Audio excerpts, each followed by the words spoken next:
My sweet friends, please, please be kind to yourself. Pick a simple, easy way to get the thing done. It does not have to be perfect. It does not have to be perfection. Lower the resistance and the energy that it's going to take to get started. So that way you can at least get started because we know we feel better when we are making progress. Welcome to the Great Life Experiment podcast. I'm your host, Monique Schaefer, and together we'll grapple with our messy, beautiful, and ever-changing personal and professional lives and the business world around us. I deeply believe there is no one right way to do this thing called life. Let's experiment together.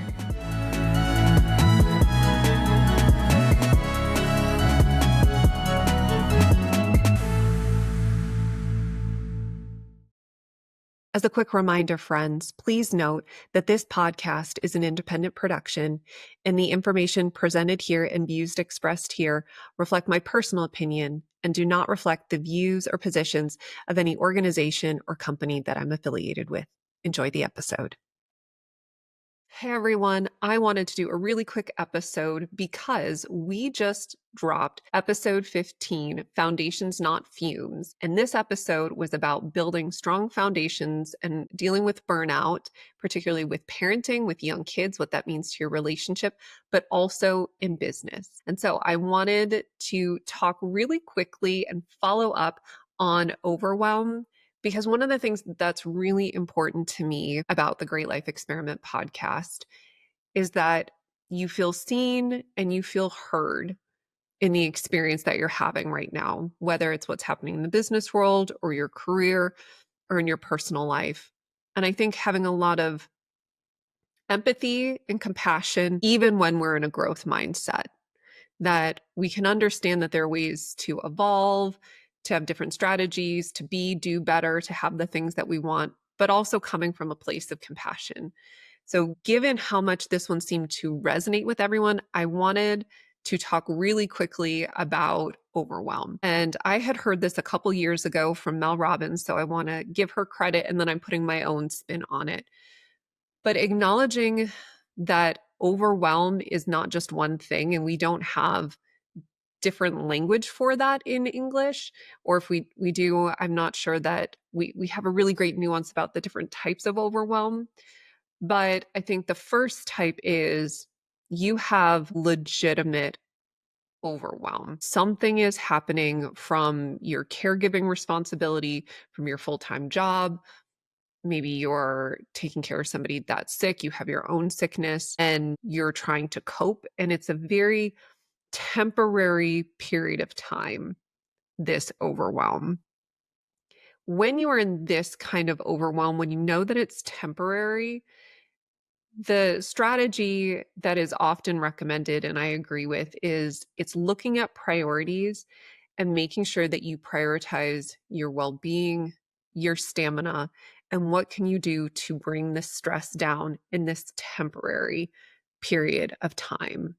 And so be patient and be kind with yourself. There is nothing, you are not broken, you are not flawed if you are feeling overwhelmed, and particularly the legitimate overwhelm that's happening maybe for you right now.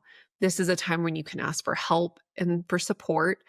There are often routines that you can put into your daily practice, kind of a 20, 30-minute routine. So how do you prioritize that well-being? And there are lots of episodes and there's lots of information out there about morning routines and how to put that in there, particularly in seasons where you are in overwhelm in a temporary standpoint. And then there's another type of overwhelm that's talked about, and Mel calls this out in her podcast about there's lifestyle overwhelm. And this is really the quote that I feel like our episode was speaking to, of where your whole life feels like it's overwhelming because you are constantly busy. You're the person that's always thinking for everybody else about how do we hold the house together? How does my team get this done? How does the business do this? And you are overcommitted. You may have trouble saying no, and you are putting yourself last. And this creates a vicious cycle of overwhelm that is not temporary. So you can very much have temporary, legitimate overwhelm that starts to spiral and it becomes lifestyle overwhelm. And this is where you're in this spot where everything feels important, where you hear yourself saying, should be doing more, or I can handle all of this in my head. I am the queen of this. This is my own work. If I need to get better about writing things down and out of my head, otherwise I just hold it in my head of, I got this, I got this. And then it becomes overwhelming in my head and then I don't follow through. So if you're like, I can handle all this in my head, if you're feeling procrastination set in because you no longer have the fight in you and you were just going, but you were so overwhelmed that you were getting to the point of paralysis or you're freezing in response to stress.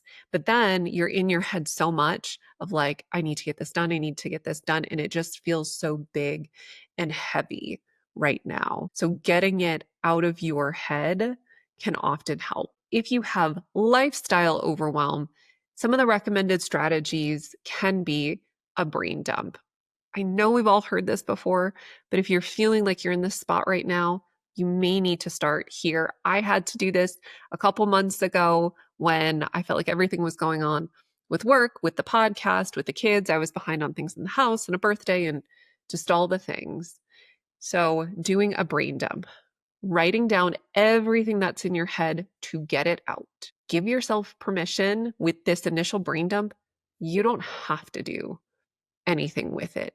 It can be the small things of like, I need to go pick somebody up from school. I need to send this email.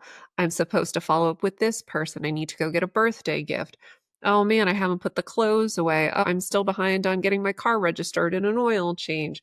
Oh, I need to clean my office. Oh, I forgot to follow up with that person. I wonder what they're doing. You can hear the internal monologue. Just dump it all out and you don't have to do anything with it at that point. Sometimes that might just be enough. The next step you can take if you want to is pick 3 things that must actually be done today. They might be moving your highest thing forward that you know is the most important, or maybe it's the thing that's nagging you the most. So for me, I had a whole list of work items that I needed to deal with. The one that kept falling down on my to-do list was figuring out my kid's birthday and buying a birthday present. And I know from a value standpoint, for me, being present with my family, that value is higher than work has to be. I have to take care of my family. And so that was one of the 3 things that I needed to get done that day. And so going and taking care of that. Remember, with the brain dump, you're realizing that not everything is equal in weight and importance. Some people use a framework of do, delegate, delete, or defer, and you can put things into columns. Everybody has a different method. But what I want to focus on is make sure you get that brain dump. And then if you need to, then pick the top 3 actual priorities because not everything can be done. And what is going to make you feel the best and take that weight off of you, not what you should be doing. And then the next question is, how can you make this easy for yourself? So that way you can at least get started because we know we feel better when we are making progress. So lifestyle overwhelm and procrastination, that really robs us of being present, of having joy that we want. And it creates this really, really vicious cycle. So going back to this hot button thing that dropped today, and I'm so glad that it resonated with you. All of the messages that I received were positive. It was truth that really spoke to where so many people are. And even if it stings about overwhelm and overwhelm being a choice, I hope that you find freedom in that and not judgment. The freedom that you can choose something different, that you do not have to take moments of temporary overwhelm and let them become vicious lifestyle overwhelm. And if you're in that spot right now, do the brain dump, just get it out of your head. If you are in a spot, pick 3 things that you feel like are going to make you feel better to move forward with, just to get started out of paralysis, and then make it as easy as possible. So there can be lots and lots of topics. Many people have talked about overwhelm, but I wanted to make sure I addressed this because it was so top of mind because of episode 15, that Foundations, Not Fumes episode. Please take care of yourselves. Please be kind for yourselves. And remember, there is no one right way to do this thing called life. Talk to you soon.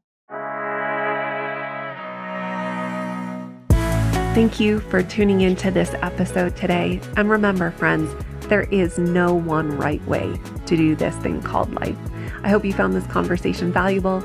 Please make sure to follow and subscribe on Apple Podcast or Spotify or wherever you may listen.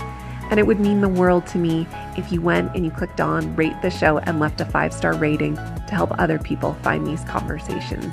Until then, friends, keep experimenting. Talk to you soon.